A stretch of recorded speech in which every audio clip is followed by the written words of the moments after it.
Mesdames et messieurs, bonjour, bienvenue à cette nouvelle édition. Nous recevons dans ce studio monsieur Sambo Issifou Alou, il est le directeur des actions périphériques du Parc national du W. Avec lui, nous allons aborder donc la pêche dans le W du Bénin. Quelles sont donc les difficultés et perspectives en ce qui concerne donc l'activité de la pêche dans le Parc national du W.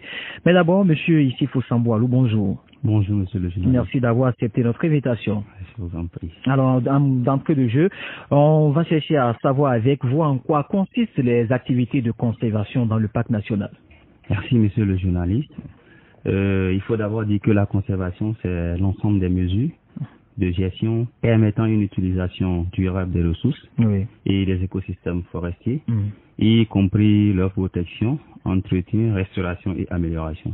Et dans le modèle de gestion d'African Parks, les activités de conservation comprennent le management et le développement des infrastructures, l'application de la loi et la lutte anti-braconnage, l'appui au développement communautaire et le développement du tourisme. Alors, comment donc l'accès aux ressources est-il organisé dans le parc national? Merci, monsieur le journaliste. Il faut dire que les gens, dans le cadre du modèle de gestion d'African Parks, pensent que les communautés riveraines du parc ne peuvent pas accéder aux ressources naturelles. Je tiens à dire que c'est archi faux. C'est tout le contraire. Oui, c'est tout le contraire. Il y a un modèle que nous avons installé qui permet aux communautés riveraines du parc d'accéder aux ressources naturelles.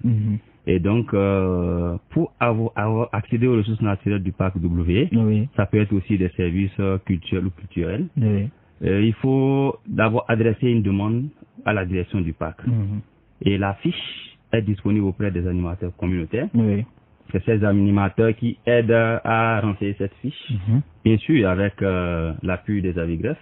Les avigrefs, ce sont les associations villageoises de gestion de réserves de faune qui existent presque dans tous les villages riverains du parc W. Gérés par les populations riveraines, mais elles-mêmes. Exactement. Donc, ces animateurs aident à renseigner ces fiches. Et sur ces fiches, ils mentionnent la ressource qu'ils demandent, le nombre de personnes qui doivent rentrer dans le parc pour rechercher cette ressource, la date, la période de recherche de cette ressource, et les outils qu'ils veulent utiliser. Parce que vous le savez, à l'intérieur du parc, c'est pas n'importe quel outil qu'on va utiliser. Et comme ressource, il peut avoir la paille, les feuilles de baobab, le balanites, ainsi de suite. Il y a beaucoup d'autres ressources qui existent. Et s'ils échangent avec les animateurs, ils peuvent lister ces ressources de long en large et parmi ces ressources, ils vont choisir. Donc, dès que la demande est remplie, l'animateur signe, le chef de village ou le représentant des demandeurs signe, les avigrefs également signent. Cette demande est envoyée à la direction du parc. Pour étude. Pour étude, exactement. Quand ça vient à la direction du parc, il y a le secrétaire exécutif des avigrefs qui est là. On lui donne la demande. Il vérifie, il appelle les avigrefs qui sont dans les villages pour confirmer réellement que c'est cette ressource-là que cette communauté veut aller chercher. Donc, s'il confirme, il signe la demande qu'il transfère au directeur des actions périphériques, c'est-à-dire moi.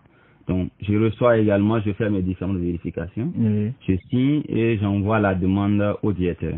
Le directeur pose quelques questions et s'il y a lieu, on se réfère aux animateurs ou aux avigrefs ou même aux demandeurs pour lui donner toutes les explications. Et sur cette base, il signe la demande. Après avoir signé la demande, on formule maintenant une autorisation qui est enfin signée par le directeur du parc. Et sur cette autorisation, nous mentionnons, tel qu'ils l'ont dit au niveau de la demande, la ressource qu'ils veulent aller chercher, le nombre de personnes, la période de recherche et un superviseur. Généralement, c'est l'animateur ou un membre avigref qui les accompagne à l'intérieur du parc. Et en même temps, nous profitons pour informer la LAB, c'est-à-dire la lutte anti-braconnage, parce qu'il y a des rondiers à l'intérieur.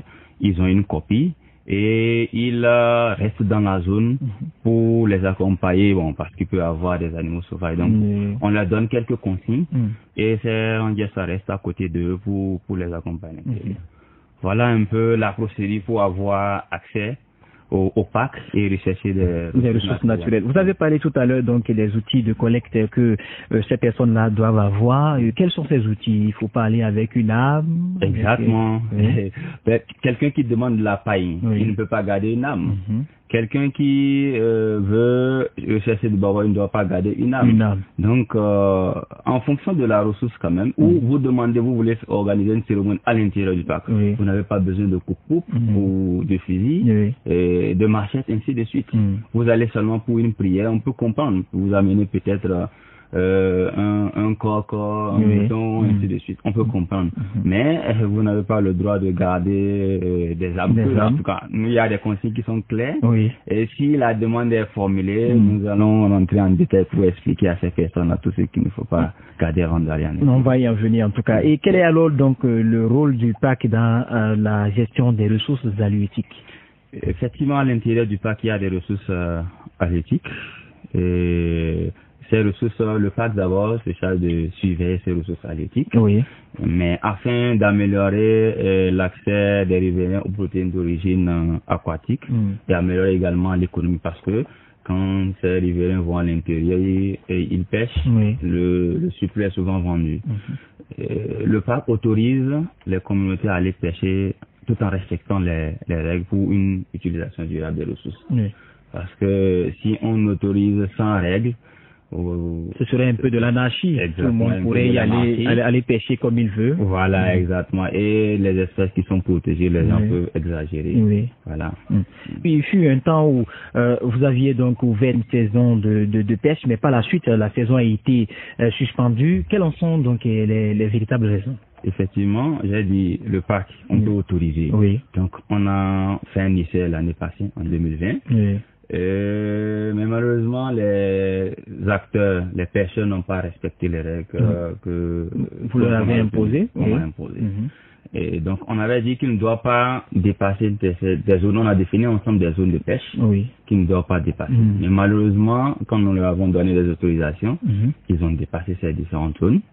Et certains, nous leur avons dit qu'ils ne doivent pas couper les arbres. Mais quand ils sont rentrés à l'intérieur, ils ont coupé les arbres pour fabriquer des pirogues. Et d'autres ont mis le feu à l'intérieur du parc. Vous savez, il y a un plan qui est souvent élaboré chaque année par la direction du parc, où on donne les périodes où on met le feu, les techniques pour mettre le feu.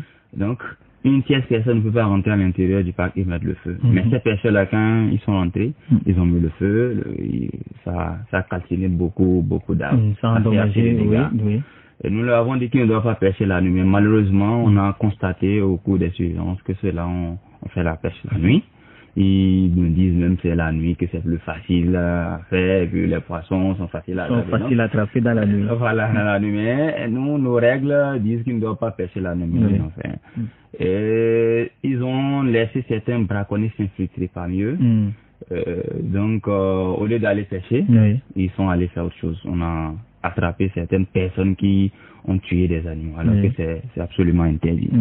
Et certains pêcheurs également prennent des autorisations pour une personne, mais ils appellent trois autres personnes pour les accompagner à l'intérieur du parc. Donc c'est absolument interdit. Donc c'est l'ensemble de ces difficultés, de ces actes qui ont fait que nous avons suspendu la pêche l'année passée.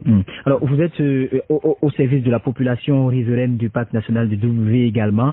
Et dans ce cadre, vous entreprenez relancer cette activité de pêche. Et quelles sont déjà les mesures que vous prenez pour la reprise de cette activité? Merci monsieur le journaliste. Il faut dire qu'on avait lancé la pêche. On comptait au cours de la période de pêche l'année passée approfondir les échanges, discuter avec les pêcheurs. Mais bon, on a suspendu. Les dispositions que nous sommes en train de prendre d'abord, nous sommes en train de faire une étude, un inventaire aquacole pour connaître les espèces qui a dans le parc. Voilà, dans le parc, au complet pour connaître. Et après cela, il y aura un plan qui sera proposé pour la période de pêche 2021-2022. Et on va se baser sur ce plan-là pour échanger davantage avec les communautés, les populations. Aussi, nous avons une étude en cours sur la qualité de l'eau. Oui. On veut connaître les poissons qui vivent dans ces eaux-là. Quelle est la qualité de cette eau? Est-ce que les poissons qui vivent, on peut les consommer? Oui. Est-ce que les produits avec l'agriculture qui utilisent beaucoup de pesticides de la périphérie, est-ce que ces pesticides-là se retrouvent dans l'eau? Quel impact ça a sur la population, sur les poissons également, sur les animaux qui vivent à l'intérieur du parc? Donc, et nous comptons, nous accompagnons déjà les communautés à s'organiser en association. Parce que la principale difficulté, quand nous avons donné l'autorisation, qu'il y a eu ces actions qui n'étaient pas autorisées, on n'a pas eu derrière une structure forte qui est capable d'abord de sanctionner les différents pêcheurs qui ont commis ces actes-là. Donc nous allons les organiser en association et après cette organisation, on va discuter de long en large sur le plan de pêche et on va autoriser la pêche pour voir ce que ça pourrait donner. Et d'ailleurs, nous comptons sur la bonne collaboration de toutes les personnes impliquées dans l'organisation afin de réussir cette campagne de pêche prochaine. Alors nous arrivons donc à la fin de cet entretien. Monsieur le directeur des actions périphériques du Parc national du W, quels sont vos mots de fin? Je tiens encore d'abord, je remercie toutes les communautés riveraines du parc. Et je tiens à préciser que le parc, ou bien African Parks, dans son modèle de gestion, n'est pas venu pour empêcher les communautés riveraines du parc d'accéder aux ressources du parc. Donc, il y a un modèle clair qui permet aux communautés d'accéder aux ressources naturelles. Et il suffit tout simplement de les respecter. Et nous invitons également les communautés à donner toute forme d'information qu'ils appellent autour de la vie, toute difficulté. Et la direction du parc est ouverte pour échanger, pour rechercher des solutions afin de mieux gérer le parc.